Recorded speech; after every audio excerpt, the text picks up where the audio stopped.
he's that player to watch. MVP, we agreed on that.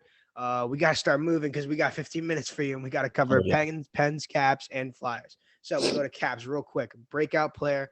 I'm gonna take Dylan Strome. Me Dylan too. Strome's been bounced around the league a lot. Dylan Strome has been bounced around the league. He's been, trying to find his way in the league. He's had a little controversy off the ice. Um, he's an interesting player, and with a team like this who rarely finds themselves new players to break out. Over the last 10 years, it's been the same guys doing Yeah. well for the team every year. So I think it's cool to see a new face. Dylan Strome in the top three in points, 23 points in 31 games, finally trying to find something with a franchise, and I think it's great. I think it's awesome, and I'd assume that's probably you. Is that who you were gonna say? And best ad. Best ad. Yeah. So yeah, he falls under best ad for Yeah. the exact same reasons. Make or break. I also have Dylan Strome Really? because for many of the reasons why I said just Barry Kotkaniemi. As a second line center, you absolutely need him to be reliable, and he's been reliable to this point, and they've been but they need him to make. They need him to be the make or break guy because the rest of their team, yeah, they've had the identity for years. They've had the identity for 10 years. You know, they've had the same guys for forever.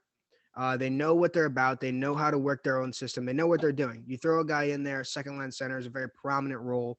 You need him to do well. If he doesn't do well, your whole team could collapse. All he needs to do is be decent. That's all he needs to do is be reliable. Yeah, that's interesting.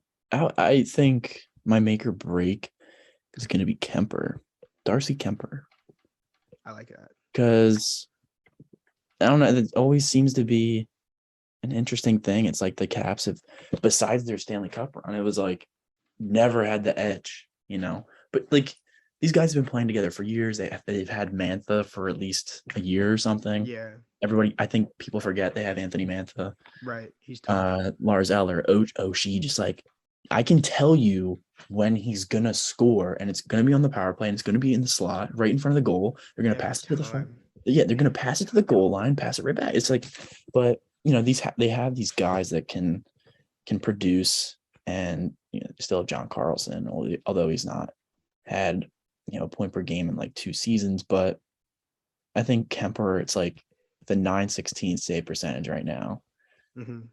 playing real well, but 8 wins, 9 losses. So it's like if he's not playing well, this team is not very good. Right.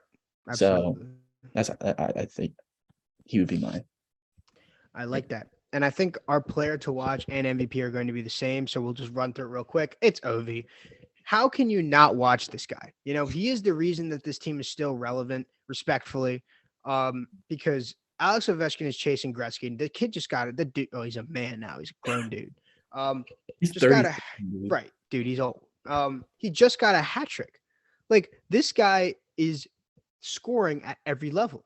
Like it's unbelievable. He's the player to watch. He's the MVP. I don't think it's really debatable. Right now, he's the most watched milestone player in the entire league right now. Most followed milestone player in the entire league, and that's got to be your guy to watch. That's the guy that keeps your team in it. All right, let's go to the fly guys. Oh, you're saving your Penguins for last? I'll say the Pens for last. I can do a lot of that talk in case if you need to go at 6. I can do a lot of that stuff. Okay, so breakout for me.